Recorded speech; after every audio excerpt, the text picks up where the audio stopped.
This episode is brought to you by The Guarantors. Chasing down residents who don't pay their rent is taxing enough. Did you know you could offset the risk of renter default? Meet The Guarantors. They'll requalify your applicants and insure their rent. If the resident doesn't pay, you still get paid.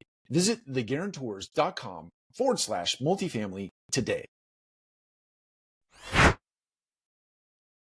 So we have officially entered the surveillance state.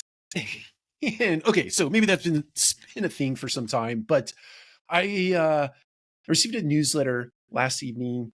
It's called Reason. I think most of the time it's written from a political bent. I don't necessarily think one way or the other, doesn't matter.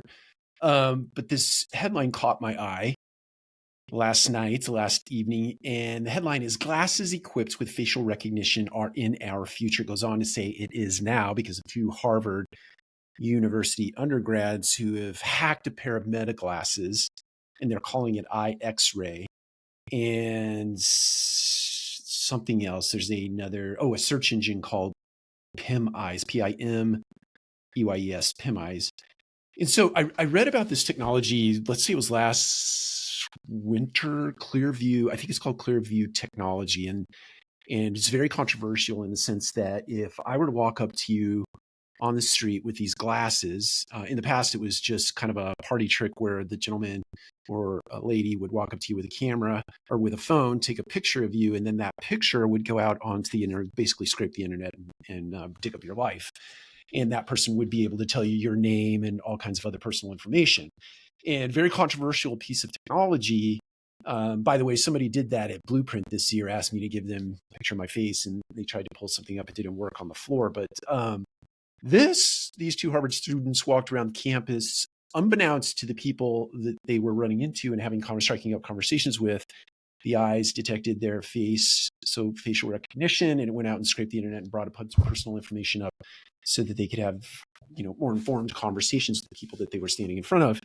Certainly, there are some interesting and fun applications related to the multifamily space. I sent this out on X, and Mike Whaling sent a note back suggesting that how cool it would be if a prospect walked into an office, one of your leasing offices, and you already had all this information at your fingertips, or I guess in your eyeballs if you're wearing the glasses, and you could have a very personalized conversation with him, and probably already understand all of their needs, wants, desires, and so on and so forth as relates to apartment and the reason they're in your building in the first place. And so I think that's very cool. I think there's some very cool applications related to this. I think the thing that concerns me is more so on the surveillance side, in the sense that, I didn't, at Blueprint, I give this guy permission, right? But if somebody with a pair of glasses walks up, and I have the same sort of grapple with myself as it relates to, you've seen these things, I think it's called Plaid.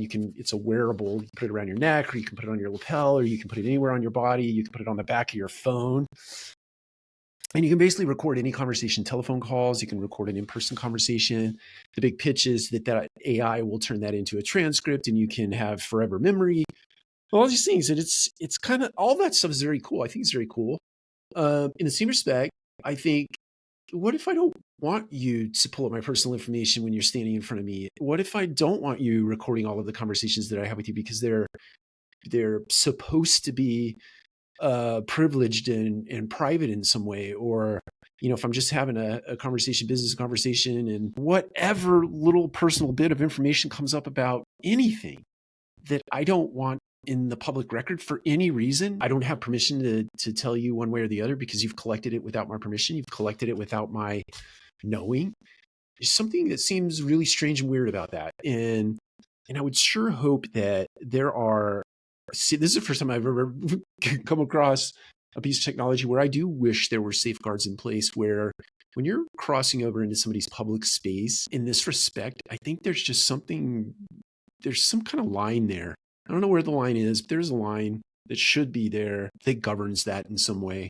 It just seems like the downside of this technology maybe outweighs. It's certainly equal in my head to the very cool applications that you could put against this type of technology. But I don't know. It's interesting. I'll link this article up. Again, it's called "Glasses Equipped with Facial Recognition Are in Our Future." It was written by JD Tucille, I think Tuccille. It was a reason linked. So I think the website is called Surveillance. Anyway, we'll link that up. I'd love to know your thoughts. Take care. We'll talk to you again soon.